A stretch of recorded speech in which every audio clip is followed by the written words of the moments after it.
नमस्कार, आप देख रहे हैं विश्व व्यापार न्यूज चैनल। मेरी यानी विनीता के साथ। आइए देखते हैं आज की हमारे बुलेटिन में है क्या।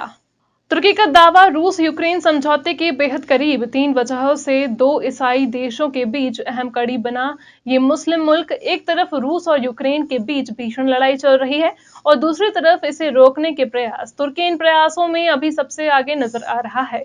बीते 2 सप्ताह में तुर्की ने कूटनीतिक स्तर पर इस संकट के समाधान के लिए हर संभव प्रयास किए हैं और दावा किया है कि यूक्रेन और रूस समझौते के करीब पहुंच गए हैं। 2 ईसाई देशों के बीच से मुस्लिम मुल्क कैसे अचानक इतना अहम हो गया, इसके पीछे 3 वजहें बताई जा रही हैं।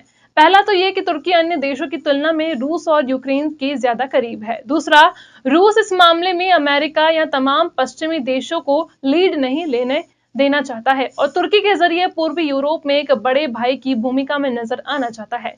तीसरा, रूस पहले से ही अजरबैजान, लीबिया और सीरिया में बहुत खून खराबे रोकने में तुर्की की भूमिका परख चुका है।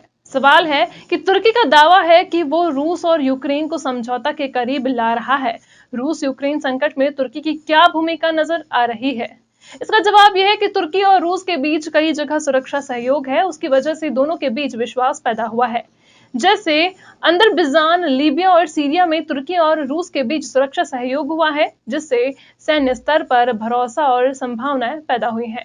तुर्की का यूक्रेन और रूस के बीच मध्यस्थता करने का प्रस्ताव इसलिए महत्वपूर्ण है क्योंकि वो समझौतों को प्रैक्टिकली डिलीवर करने की स्थिति में है। इसी तरह से यूक्रेन के साथ तुर्की के बहुत पुराने और मजबूत संबंध है। सांस्कृतिक, शिक्षा, कारोबारी और सुरक्षा के स्तर पर यूक्रेन और तुर्की के बीच अच्छे रिश्ते हैं। तुर्की इस स्थिति में है कि अगर वो यूक्रेन और रूस के बीच संघर्ष विराम करना चाहता है तो उसकी गारंटी ले सके। दोनों ही देशों में उसका असर है। बाकी कई ऐसे देश हैं जो संघर्ष विराम करा तो सकते हैं, लेकिन वो उसे लागू करा पाएंगे, इसकी संभावना बहुत ज्यादा नहीं है। यूक्रेन नाटो सुरक्षा गठबंधन का हिस्सा न बने। तुर्की रूस की इस मांग को बेहतर तरीके से पूरा करा सकता है। सवाल यह है कि भौगोलिक रूप से देखें तो तुर्की, रूस और यूक्रेन दोनों के बराबर ही करीबी हैं। इस क्षेत्र में तुर्की कितना बड़ा प्लेयर है और उसका प्रभाव क्या है? तो इसका जवाब यह है कि इस क्षेत्र में तुर्की हमेशा एक बड़ा खिलाड़ी रहा है। उस्मानिया सुल्तनत के दौरे से ही तुर्की का यहाँ प्रभाव रहा है। क्राइमिया समेत यहाँ का बड़ा इलाका उस्मानिया सुल्तनत का हिस्सा था। बाद में रूस के साथ युद्ध में तुर्की इन इलाकों को हार गया, लेकिन उसका प्रभाव यहाँ बना रहा। हालांकि पिछले 6 से 7 दशकों में तुर्की ने यहाँ कोई बड़ी भूमिका नहीं निभाई। हमें उम्मीद है आपको ये बुलेटिन पसंद आई होगी। इस तरह की खबरों पर बने रहने के लिए हमारे YouTube चैनल को सब्सक्राइब करना और वीडियो को लाइक करना बिल्कुल न भूलेगा।